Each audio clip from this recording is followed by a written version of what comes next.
మిత్రులారా, నిన్నటి రోజు అంటే ఫిబ్రవరి 28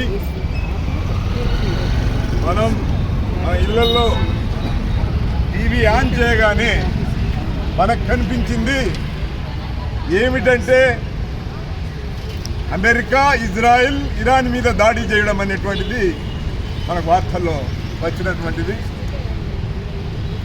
ఒక 15 రోజులు, నెల రోజుల సంది దీనికి సన్నాహం చేస్తున్నటువంటి పరిస్థితి.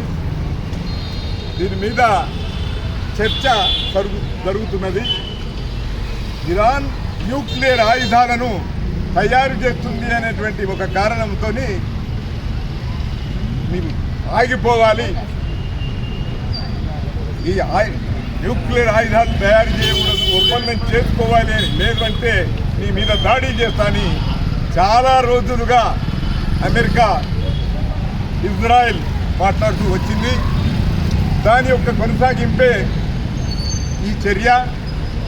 ఇవాళ ఈ దాడిలో ఒక 40 నుంచి 50 క్షిపణులు అధ్యక్ష కార్యాలయం మీద, మిలిటరీ ప్రధానమైన ఫోర్స్ ఉండేటువంటి కార్యాలయం మీద దాడులు చేయడం, దాంతోపాటు పిల్లల పాఠశాల మీద ఇప్పుడు దాడులు చేసేటువంటి కొన్ని వందలాది మంది ఇవాళ హతులైనటువంటి పరిస్థితి ఉన్నది.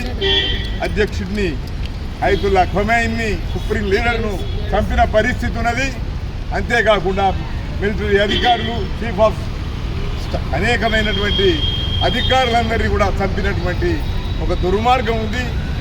ఖొమైనీకి ఒక్క కూతురు కానీ అల్లుడు కానీ కూడా చంపబడినటువంటి పరిస్థితి ఉన్నది. దీన్ని సిపిఎంఎల్ న్యూ డెమోక్రసీ ఖండిస్తున్నది. ఒక దేశంలో ఒక ప్రభుత్వాన్ని మార్చాలి అనంటే అక్కడ ఉన్నటువంటి ప్రభుత్వం ప్రజా వ్యతిరేకమైన ప్రభుత్వం అయితే ఆ దేశ ప్రజలు పోరాటం చేసి దాన్ని మార్చడానికి ప్రయత్నిస్తారు. ఆ పోరాటం అనేది నడుస్తుంది. కానీ ఒక అమెరికా సామ్రాజ్యవాదం అక్కడ ప్రజా వ్యతిరేకంగా ఈ ప్రభుత్వం ఉంది అని దాడి చేయడం, అక్కడ ఉన్నటువంటి ప్రజలను ప్రజాస్వామ్య హక్కుల కొరకు పోరాడండి, ఖొమైనీని వదులుకోండి అనేటువంటి పద్ధతిలో వాళ్ళ తనకున్నటువంటి క్షిపణులతో దాడి చేసేటువంటి పద్ధతి అనేటువంటిది ఇది దుర్మార్గమైనటువంటిది. ఇంతకుముందే గాజాలో ఒక 70,000 మందిని మరణానికి గురి చేసిన చరిత్ర ఇజ్రాయెల్కు ఉన్నది. వాళ్ళ ప్రపంచంలో 3 యుద్ధాలు జరుగుతున్నాయి.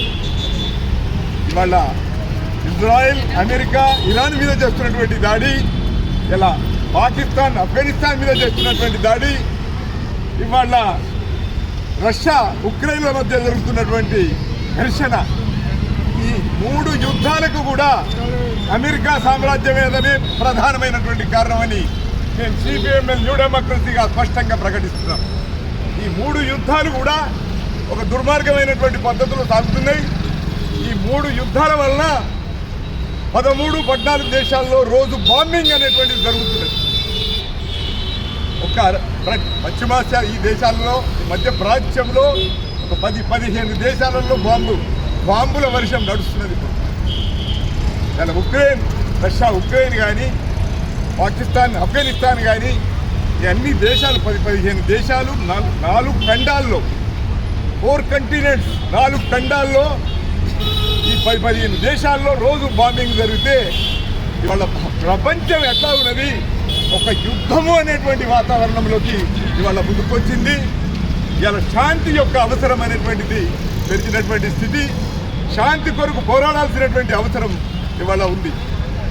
నిన్న యుద్ధం ప్రారంభానికి ముందే, 1 రోజు 2 రోజుల ముందే మన దేశ ప్రధాని మోడీ ఇజ్రాయెల్ను పర్యటించి భారత ఇజ్రాయెల్ సంబంధాల గురించి మాట్లాడి, స్నేహ సంబంధాలు, బ్రదర్ సంబంధాలు, ఇజ్రాయెల్ను ఫాదర్లాండ్గా చెప్పిన పద్ధతి ఉన్నది. ఒక సంఘీభావంతో అలా వెళ్ళి ఇలా వచ్చాడో లేదో ఈ దాడి జరిగింది.